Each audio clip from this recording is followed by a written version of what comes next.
Merci, Monsieur le Premier ministre. La parole est à Monsieur Martial Saddier. Merci, Monsieur le Président. Ma question s'adresse à Monsieur le Premier ministre. En 2004, Monsieur le Premier ministre, sous l'impulsion du gouvernement de Jean-Pierre Raffarin, nous avons lancé une nouvelle politique industrielle au cœur de laquelle se trouvent les pôles de compétitivité. L'esprit qui animait la création de cet outil est le suivant. Ce n'est qu'en amenant et en soutenant l'innovation et la recherche dans nos entreprises que nous doperons la croissance et donc la création d'emplois.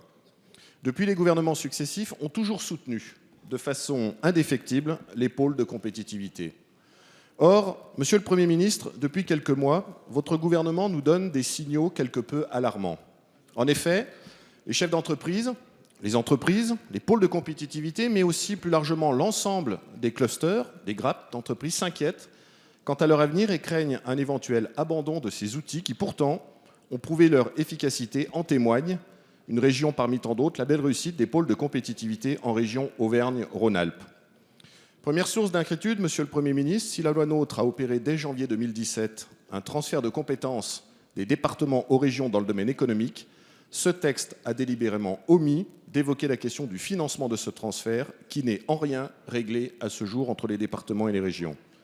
Seconde source d'inquiétude, depuis maintenant 6 mois, votre gouvernement nous annonce une nouvelle vision pour l'emploi et plus particulièrement pour les pôles de compétitivité. Vision qui, pour l'heure, reste complètement et totalement floue. Que vont devenir les pôles ? Quelle est la position de l'État et le rôle des régions à vos yeux dans ce domaine ? Monsieur le Premier ministre, afin de lever cette grande inquiétude, pouvez-vous nous réaffirmer votre intérêt pour l'emploi, le développement économique et votre soutien sans faille en faveur des pôles de compétitivité ? Pouvez-vous éclairer la représentation nationale sur la vision de votre gouvernement et surtout nous assurer du maintien du financement des pôles de compétitivité dans notre pays ? Merci. La parole est à Monsieur Emmanuel Macron, ministre de l'Économie, de l'Industrie et du Numérique. Merci, Monsieur le Président. Monsieur le député Saddier, je veux ici reconnaître avec vous, en effet, la pertinence que représentent les pôles de compétitivité, qui a conduit, gouvernement après gouvernement, à maintenir ce dispositif, qui permet d'animer des écosystèmes d'innovation, de production industrielle. Vous en avez cité un parmi d'autres. Le pôle de la vallée de l'Arve également en mécatronique est particulièrement important pour toutes les PME de la vallée et vous le savez bien.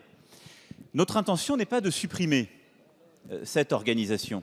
Simplement, c'est de reconnaître, comme je pense vous pouvez le reconnaître avec nous, qu'animer au niveau du gouvernement ou d'un ministère plus de 70 pôles de compétitivité, ça n'est pas réaliste.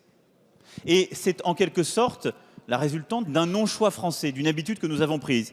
À défaut d'avoir quelques priorités, eh bien, nous dispersons. Et donc, notre volonté, c'est d'une part de définir des priorités claires. C'est ce que nous avons fait dans le cadre de la Nouvelle France industrielle pour monter en gamme, différencier, aider à investir, à accompagner autour d'une matrice industrie du futur et de 9 priorités.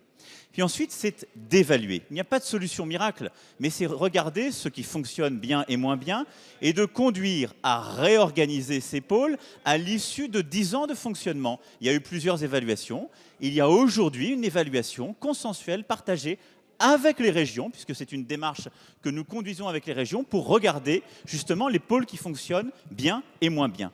Aucun pôle de compétitivité ne sera supprimé. Notre intention est au maximum de déléguer la gestion et l'animation de ces pôles de compétitivité aux régions avec les crédits y afférents.